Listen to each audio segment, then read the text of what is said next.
예, 오늘 본문 우리 요한복음 우리 20장 우리 1절부터 우리 10절 말씀을 중심으로 부활의 증거, 그 빈 무덤이라고 하는 제목을 함께 은혜를 나누기를 원합니다. 유대인들의 관습에 의하면 사람이 죽으면 그 영혼이 떠나지 않고 무덤에서 이렇게 맴돈다는 그런 것을 믿었습니다. 그래서 유족들은 그 무덤에 가서 고인을 위해서 애통해하는 그것이 이게 관례가 되어 있었는데요. 뭐 우리나라로 따지면은 우리 고인이 돌아가신 후에 뭐 3일 지나면 또 이렇게 뭐 그런 3일에 대한 그런 의미들이 전 세계적으로 이렇게 퍼져 있는 것 같습니다. 예수님께서 십자가에 못 박히실 때가 바로 금요일 날 오후 시간이었죠. 오후 3시쯤 이렇게 영혼을 떠나가셨기 때문에 이제 장례를 해가 질 때까지 장례를 치러야 되는데 시간이 얼마 없습니다. 그래서 장례 치르는 모든 어떤 절차도 아마 또 깔끔하게 뭐 이렇게 처리되지 않았을 겁니다. 세마포 싸는 거라든지 뭐 3시간 만에 그게 십자가에서 내려서 말이죠. 뭐 이렇게 하는 그 모든 절차들이 참 빠듯했죠. 어쨌든 오늘 본문에 보면 1절에 보면 안식 후 첫날 주일날 이른 아침입니다. 막달라 마리아가 예수님의 그 무덤을 향해 출발할 때는 아직 해가 뜨지 않았습니다. 어두울 때죠. 근데 오늘 본문에 보면 막달라 마리아 혼자만 예수님의 무덤을 찾아갔을까요? 그렇진 않습니다. 다른 여인들도 우리가 찾아갔는데요. 우리 마태복음 28장 1절, 마태복음 28장 1절.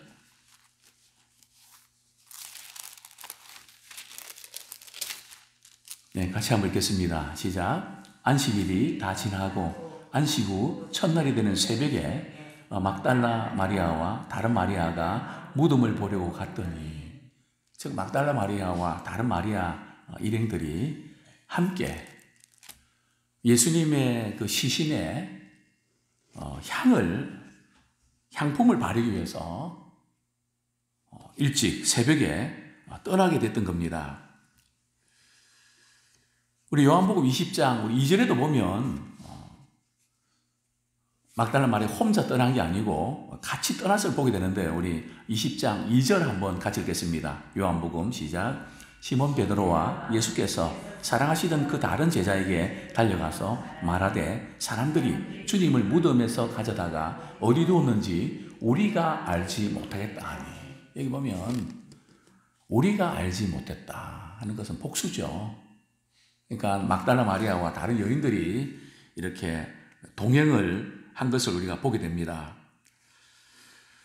자, 그런데 이 막달라 마리아는 누굴까요? 어떤 분은 그러더라고요. 학교 앞에서 그냥 지나가는 분한테 막 달라고 막 돈 막 달라고 하는 분이 막달라 마리아라고. 근데 이 막달라 마리아는 특별한 여인입니다.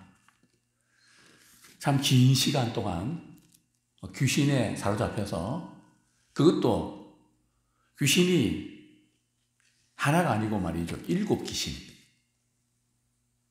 이 귀신에 사로잡혀 있는 사람들도 종류가 있습니다. 아주 복합적으로 귀신에 사로잡혀 있고, 또 게다가 정신분열 증상까지 있는 그런 분도 있거든요. 이게 지금 같이 돌아가는 분들도 이유로 많습니다. 지금 이 여인은 7 귀신이 들려있는 정상적인 생활 자체가 불가능합니다. 지금도 저는 어떤 우리 청년이 이 귀신의 공격에 사로잡혀서 아직도 결혼을 할 수도 없고 직장도 다닐 수도 없고 정말 뭐 어떻게 할 수 없는 그런 안타까운 현실을 보게 됩니다. 이 귀신을 사로잡히면 정상적인 생활 자체가 불가능합니다. 자, 우리 성경 말씀 우리 한 구절 우리 보겠습니다. 마가복음 16장 1절 2절. 참 어두울 때 출발했는데요. 마가복음 16장 1절 2절.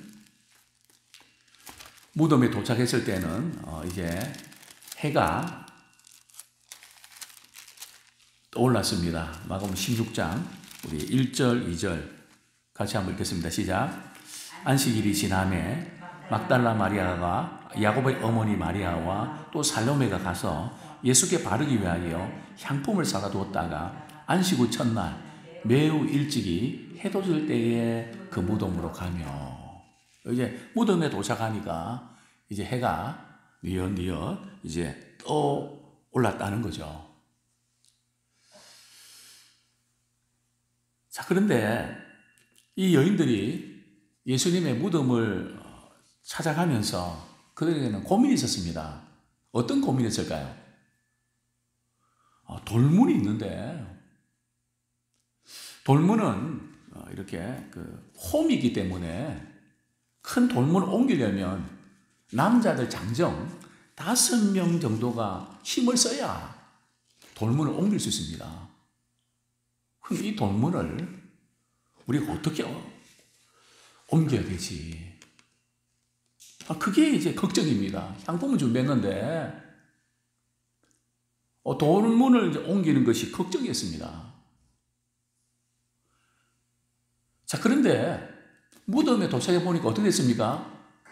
우리 20장 1절에 보면 돌이 무덤에서 옮겨진 것을 보고 돌문이 그냥 옮겨진 겁니다. 그게 너무 놀라서 말이죠. 베드로와 요한 또 다른 제자들에게 찾아갑니다. 이 베드로와 요한만 있었던 건 아닙니다. 지금 두 사람만 이름만 이렇게 언급하고 있는데요. 그 다른 제자들도 있었습니다. 그래서 큰일 났습니다. 예수님의 시신이 무덤에 없는 겁니다. 지금 예수님의 시신이 아마 도둑 맞은 것 같습니다. 이렇게 베드로와 요한에게 이야기하는데요. 우리 누가복음 24장 10절 한번 보겠습니다. 누가복음 24장 10절. 베드로와 요한 외에 다른 사람이 있었는데, 다른 제자들도 있었는데 그들은 어떤 반응, 이 여인의 소식을 듣고 어떤 반응을 나타냈을까요? 예, 누가복음 24장 10절 같이 한번 읽겠습니다. 시작. 이 여자들은 막달라 마리아와 요한나와 야고보의 모친 마리아라. 또 그들과 함께한 다른 여자들도 이것을 사도들에게 알립니다. 사도들은 그들의 말이 허탄한 듯이 들려 믿지 아니하나 베드로는 일어나 무덤에 달려가서 구부려 들여다보니 세마포만 보이는지라 그 된 일을 놀랍게 여기며 집으로 돌아가니라. 이제 막달라 마리아 일행은 예수님의 제자들에게 예수님의 시체가 도둑을 맞았습니다. 또 이 제자들은 여인들이 이렇게 예수님의 시체가 없어진 소식을 듣고 그게 말이 되냐고 허탄한 데서 믿지 않았습니다. 사람이 이렇게 당하고 놀라면 말씀이 생각이 안 납니다. 지금 이 여인들도 예수님을 참 사랑했던 여인들인데 이 여인들은 예수님의 십자가 곁을 끝까지 지켰던 사람입니다. 제자들은 다 도망쳤지만 여인들은 그만큼 끝까지 지켰습니다. 이 신앙도 끝까지 믿음의 삶을 지키는 게 이게 쉽지 않습니다. 또 우리가 믿음 생활할 때 뭐 다른 여러 가지 참 중요한데요. 창세기부터 요한계시록에 보면 우리 하나님께서 기뻐하시는 게 뭔가 하면 믿음의 의리를 지키는 사람입니다. 굉장히 중요한 부분이에요. 은혜의 의리를 지키는 사람들이 많지 않습니다. 그래서 하나님께서 그걸 귀하게 보시거든요. 얼마나 우리 도폭 사회도 말이죠. 그들이 중요하게 여기는 게 뭐지 아십니까? 왜 말이죠? 이 칼 앞에서 피를 흘려가면서 혈서 쓰면서 맹세하는지 아십니까? 그 이유가 뭡니까? 배신하면, 의리 지키지 아니하면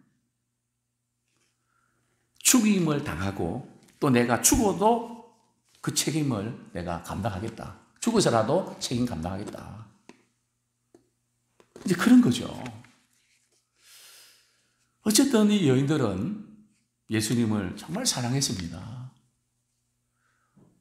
예수님의 그 시체에 향품을 바른다는 거. 아마 그들은 안식일 날 잠도 잘 못 잤을 겁니다. 왜냐하면 대충 지금 장례식이 끝났는데, 물론 아리마다 요셉이 새 무덤을 제공해서 안심은 됐는데, 그 뭐 이렇게 짧은 시간에 장례가 제대로 치러졌겠습니까? 속전속결 했는데 이 여인들이 가만히 볼 때는 너무 아쉬운 게 많았을 겁니다. 그래서 이 향품을 이렇게 바르기 위해서 찾아갔는데 예수님께서 여러 번 말씀하셨습니다. 내가 사흘 후에 다시 살아날 것이라고, 부활할 것을 말씀하셨는데 지금 이 시신이 없어진 걸 딱 보고 예수님 말씀이 떠올라야 되는데 너무 당황하고 놀라니까 말씀은 하나도 생각이 안 나는 겁니다. 이게 우리 삶 아닌가요? 우리 신앙생활에서 대단히 중요한 게 막 놀라고 힘들 때 말이죠. 말씀이 딱 생각나기 원합니다. 그게 나는 사람 안 나는 사람 구별되거든요. 이게 나는 사람은 신앙이 성숙한 사람입니다. 그러나 자기 감정이 사로잡혀서 말씀으로 교정이 안 되는 사람들은 아직도 신앙생활에서는 성숙하지 못한 사람입니다. 이 여인들은 주님을 사랑하긴 했지만 말씀과 현실을 잘 연기시키지 못했습니다. 전혀 예수님이 부활하실 거라고 생각 못하고 도둑을 맞았다고 그들은 걱정이 돼서 제자들에게 알렸던 겁니다. 자, 여기서 우리가 한 가지 좀 점검해 보고 싶은 것은 지금도 그렇습니다. 지금도 자유주의 신학자들 성경 공부, 성경을 깊이 연구하고 언어도 잘하고 아주 머리가 똑똑한 사람들이 예수님의 부활을 믿지 않습니다. 그러면서 어떤 분들은 예수님은 십자가에 못 박혀 죽으신 게 아니라 절도하셨다가 무덤이 서늘하니까 그때 깨어난 거라고 해서 절도설이 있습니다. 그리고 또 어떤 경우들은 예수님의 시체가 도둑 맞아서 그런 거다. 그런데 예수님의 시체가 도둑 맞을 가능성이 전혀 없는 희박한 이유가 세 가지가 있습니다. 첫 번째 이유는 뭘까요? 첫 번째 이유는 지금 대제사장과 바리새인들이 빌라도에게 찾아가서 부탁하는 내용이 나옵니다. 제자들과 이 여인들은 예수님의 부활에 대한 사실을 전혀 기억하지 못했지만 오히려 당시의 종교적 지도자들은 저 나사렛 예수가 살아생전에 내가 죽으면 3일 만에 다시 살아난다는 그런 이야기를 했는데 그게 영 찜찜하다고. 사실 이단들이 어떤 면에서는 더 믿음이 좋습니다. 잘못된 신앙을 가진 분들이 어떤 부분에서는 그 말씀을 잘못 적용해서 그렇지 그 말씀을 알고 연구하고 파고드는 것은 대단합니다. 그래서 그걸 예상하고 빌라도 총독에 찾아가서 혹시 제자들이 시체를 훔쳐가고 예수님 다시 살아났다 그러면 골치 아프니까 철통 같은 방어를 해주십시오. 그래서 우선 그 시체 도적이 불가능한 이유는요, 돌문을 만들어 놓고 첫 번째는 돌문으로 딱 이렇게 막아놨습니다. 그 예수님 못 나오세요. 자, 두 번째는 거기다가 말이죠, 이렇게 총독에 인을 쳐서 밀봉을 했습니다. 누구도 거기에 손을 대지 못하도록. 손을 대면 범죄 행위이기 때문에 누구도 건드리지 못합니다. 그리고 세 번째는 로마 군인들이 철통 같은 방어를 합니다.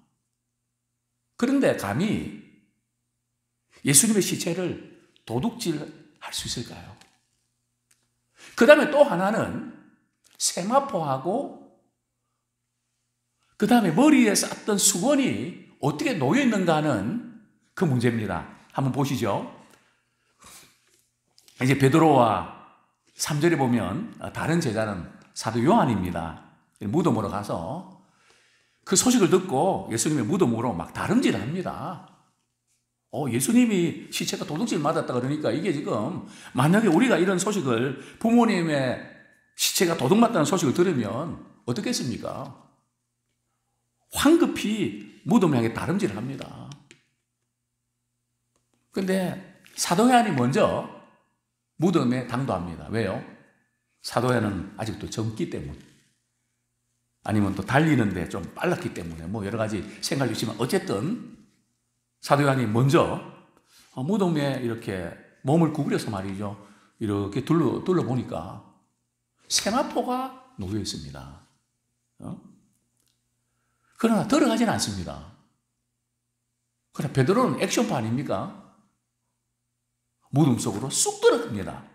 자, 한번 그 세마포와 수건이 어떻게 되어 있는지 한번 볼까요? 우리 6절, 7절 같이 한번 읽겠습니다. 시작. 시몬 베드로는 따라와서 무덤에 들어가 보니 세마포가 놓였고 또 머리를 쌌던 수건은 세마포와 함께 놓이지 않고 딴 곳에 쌌던 대로 놓여 있더라. 자, 세마포가 이 가지런히 이렇게 개어져 있는데요, 우리 뭐 이렇게 군대에서 우리 친구 이렇게 접어서 놓는 것처럼 네모 반듯하게 되어 있는 게 아니고요, 원문에 보면 둥그렇게 밀려 있는 모양입니다. 머리에 쌌던 수건은요.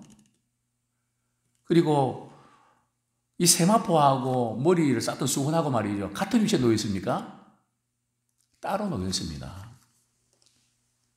만약에 도둑이 말이죠, 예수님의 시신을 훔쳐갔다면 세마포 벗기고 머리에 쌌던 수건 풀고 훔쳐갈까요?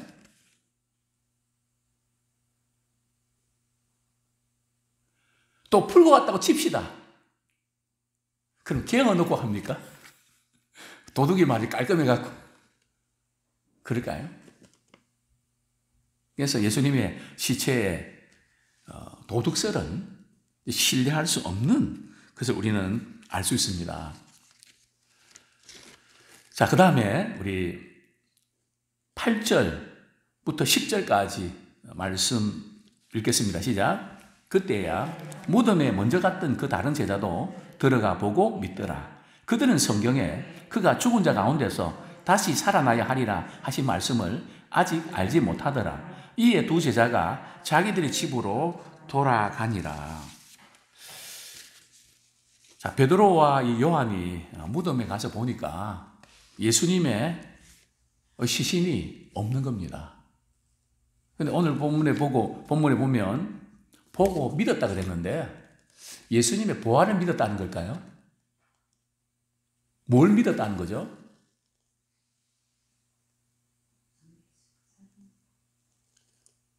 이 본문을 어떤 분들은 예수님의 부활을, 빈무덤을 보고 예수님의 부활을 믿었다, 이렇게 해석하는 분이 있는데, 그 다음 우리 이렇게 구절 보면 상충이 됩니다. 그래서 여기서 보고 믿었다는 것은 막달라 마리아 일행이 예수님의 시체가 없다는 거, 그것을 보고 확인했다는 겁니다.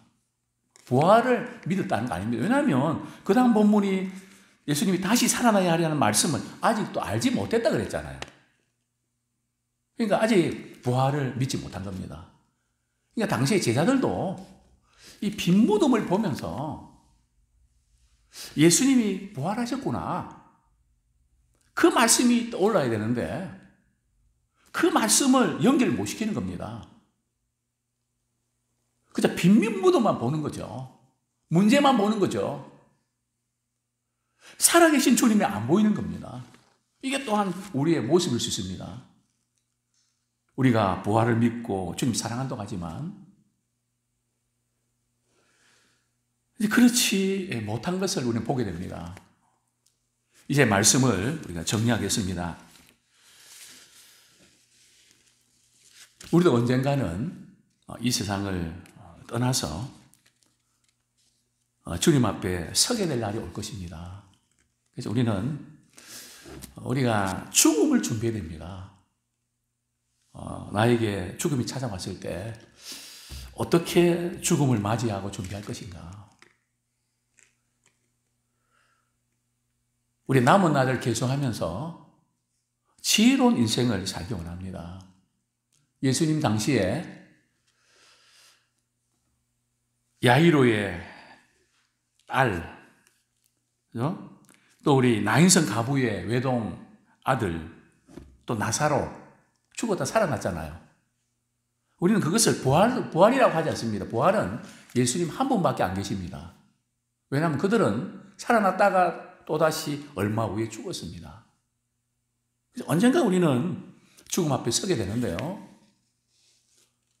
정말 중요한 것은 예수님이 부활하셨다는 부활체는 얼마 후에 또 죽는 그게 아니고요. 영원히 사시는 겁니다. 우리도 마찬가지입니다. 예수님 다시 오시면 요한복음 보면 하나님의 아들의 음성을 듣고 살아난다 그랬습니다. 분명히 이것은 사실입니다. 예수님 다시 오실 때 무덤에 죽었던 그 모든 사람들, 살아있던 사람들, 주님의 음성을 듣고 죽었던 사람들은 다시 살아납니다. 그리고 주님 앞에 서서 내가 너에게 준 시간, 내가 너에게 준 물질, 내가 너에게 준 건강, 내가 너에게 주신 직분, 내가 너에게 주신 그 모든 은사들, 정말 주님을 위해서 얼마나 사용했는가? 선악간의 심판을 받게 됩니다. 즉 우리는 이 세상에서 살았던 그 모든 것이 마치 우리 아이들이 수능 성적처럼 등급이 결정된단 말이죠. 그 등급은 영원한 등급으로 결정됩니다. 이거는 빼도 박도 못합니다. 바꿀 수가 없습니다. 그렇기 때문에 우리가 살아가는 동안에 우리의 모든 삶의 매 순간순간 가정, 직장, 교회, 이 사회 구성원으로서 하나님께서 내게 맡겨진 이 사명 정말 잘 감당하기 원합니다. 영원한 천국과 지옥으로 갈라지거든요. 또 착하고 충성된 종이라고 칭찬받는 사람이 있는가 하면 이 악하고 게으른 종아. 이제 우리는 하나 신앙생활하는 것에 끝나면 안 되고요. 주님 앞에 섰을 때 내가 뭐라고 보고할까? 보고거리를 만드셔야 됩니다. 힘들고 어려운 그런 상황 가운데 너가 충성 다했나? 사명 다했나? 바로 우리 주님 앞에서 우리가 설 때에 그런 어떤 준비, 잘하는 지혜로운 인생 되기 원합니다. 또한 두 번째 우리가 적용할 부분은 우리가 힘들고 어려울 때에 우리는 언젠가 우리가 다시 살아나서 주님 앞에 서게 되고 또 주님의 심판의 기준은 말씀입니다. 그 삶의 현장 속에서 말씀과 연결시키기 원합니다. 우리 생각이나 감정이 있죠. 그러나 정말 당황스럽고 힘들 때도 주의 말씀이 생각나기 원합니다. 그래서 주님 말씀 주시면 예 하고 그대로 따르길 원합니다. 여기에서는 그냥 우리가 다른 핑계내 대지 말고 내 체면 생각하지 말고 주님 말씀하시면 제가 그대로 하겠습니다. 아무쪼록 제자들과 이 여인들은 주님 사랑했지만 문제와 말씀을 연결시키지 못했습니다. 이제 우리는 우리 삶의 매 순간순간마다 비록 부족하고 연약할 때가 많지만은 주님의 말씀이 생각나더라. 주님의 말씀에 교정을 받는, 주의 말씀에 인도함을 받는 말씀의 사람 되기를 소원합니다. 무엇보다 우리는 다시 부활합니다. 다시 살아납니다. 그저 현재 이 삶으로 살다가 어떻게 하다가 끝나는 게 아니고, 그래서 우리는 죽음 이후에 우리 세계를 우리 준비하면서 지혜로운 다섯 처녀처럼 칭찬받는 믿음의 사람 되기를 축원합니다.